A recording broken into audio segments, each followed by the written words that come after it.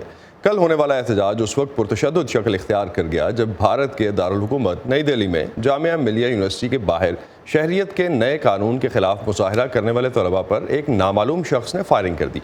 Firing سے ایک student زخمی ہوا۔ سوشل میڈیا پر واقعے کی ایک ویڈیو بھی گردش کر رہی ہے جس میں ایک شخص ہاتھ میں پستول پکڑے فائرنگ کرتے دیکھا جا سکتا ہے، جبکہ اس کے عقب میں کچھ ہی فاصلے پر پولیس اہلکار بھی کھڑے ہیں۔ انڈین میڈیا کے مطابق حملہ آور نے دلی پولیس زندہ باد اور یہ لو آزادی کے نعرے لگائے۔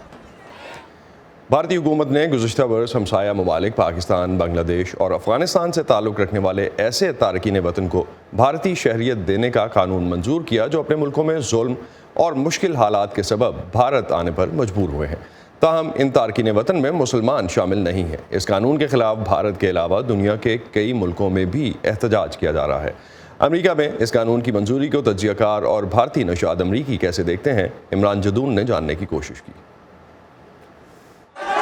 بھارتی حکومت کے شہریت کے لیے نئے متنازع قانون کے خلاف بھارت میں احتجاج کا سلسلہ جاری ہے۔ اس قانون پر انسانی حقوق کی تنظیموں کے علاوہ پاکستان اور امریکہ سمیت دنیا کے مختلف ملکوں میں تشویش کا اظہار کیا گیا ہے۔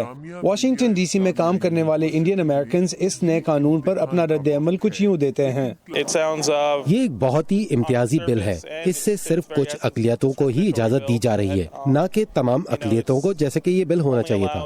یہ مجھے بالکل امریکہ کے مسلم بین کی طرح لگتا ہے۔ جو انہوں نے بل پاس کیا ہے یہ میرے خیال سے تو ٹھیک نہیں ہے، کیونکہ ایک کافی جو قومیں ہیں ان کے وار خلاف ہے۔ آج مسلمان کے وار خلاف ہیں، یہ کل کو سکھ کے وار خلاف بھی ہو سکتے ہیں، کچھ بھی ہو سکتا ہے۔ شہریت کے نئے قانون کے خلاف اس ہفتے بھارتی نژاد امریکیوں نے واشنگٹن ڈی سی اور امریکہ کے کئی دوسرے شہروں میں بھی مظاہرے کیے۔ مظاہرین کا کہنا تھا کہ ان کا احتجاج ہندوستان کے آئین اور سیکولر اقدار کے تحفظ اور انتہا پسندی کے خلاف ہے۔ The spirit of India and the spirit of Indians and the spirit of Indian Americans is inclusive. دوسروں کو ساتھ ملا کر چلنا انڈینز اور انڈین امریکنز کے مزاج کا حصہ ہے اور اسے تبدیل نہیں کیا جا سکتا۔ یہ ہمارے DNA میں ہے۔ وہ کوشش کریں گے لیکن وہ ہمیں الگ نہیں کر سکتے۔ یہ قوانین اور یہ پالیسیز خاص طور پر مسلم برادری کو نشانہ بنانے کے لیے بنائی گئی ہیں، اور انڈیا اس طرح کی تقسیم اور تفریق کا ملک نہیں ہے۔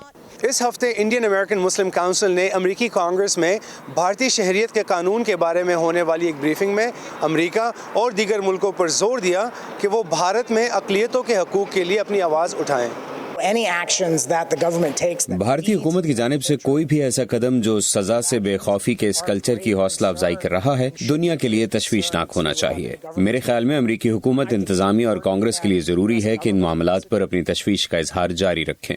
بھارتی وزیر اعظم نریندر مودی کے مطابق شہریت کا یہ قانون ہمسایہ ملکوں میں رہائش پذیر اقلیتوں کو تحفظ فراہم کرنے کے ان کے وعدے کی تکمیل ہے، اور یہ کہ انہوں نے اس قانون کے ذریعے تاریخی ناانصافی کو درست کیا ہے۔ دوسری طرف بھارتی سپریم کورٹ نے اس قانون پر عمل درآمد روکنے کے لیے دائر کی گئی 140 درخواستوں کی سماعت کے بعد مودی حکومت سے 4 ہفتوں میں جواب طلب کیا ہوا ہے۔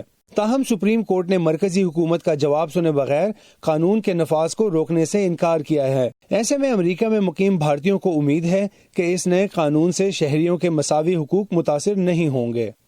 Imran Jadoon, Voice of America, Washington D C. کائی کو عموماً سمندروں اور تالابوں میں زہریلا تعفن پیدا کرنے کی وجہ سے بری چیز سمجھا جاتا ہے، لیکن یہی کائی ایک فصل کی حیثیت سے کھارے پانی یا صحراؤں میں کاربن سے پاک ایندھن اور خوراک مہیا کرنے کا ذریعہ بن سکتی ہے۔ امریکی ریاست کولوراڈو کی ایک لیبارٹری کائی سے فائدہ حاصل کرنے کے طریقوں پر تحقیق کر رہی ہے۔ اس بارے میں مزید جانتے ہیں اس رپورٹ میں۔ ایک خلیے والا پودا الجی تالاب کی کائی کی وجہ بنتا ہے۔ اکثر لوگ کائی کو مضر سمجھتے ہیں، لیکن کولوراڈو کی نیشنل رینیوبل انرجی لیب میں سائنسدان اس کائی کو ایندھن اور خوراک کے قابل استعمال بنانے کے لیے کوشاں ہیں۔ ہم اس لیبارٹری میں اس لیے کام کر رہے ہیں کیونکہ ہمیں یقین ہے کہ کائی سے بہت سے فائدے حاصل کیے جا سکتے ہیں۔ کائی کو کم گہرے پانی میں ایک فصل کے طور پر اگا کر فائدہ لیا جا سکتا ہے۔ کائی سورج کی روشنی اور کاربن ڈائی آکسائیڈ گیس کو مؤثر طریقے سے خوراک اور ایندھن بنانے والے خام مال میں تبدیل کرتی ہے۔ So you can pull trucks up and over the Rocky Mountains.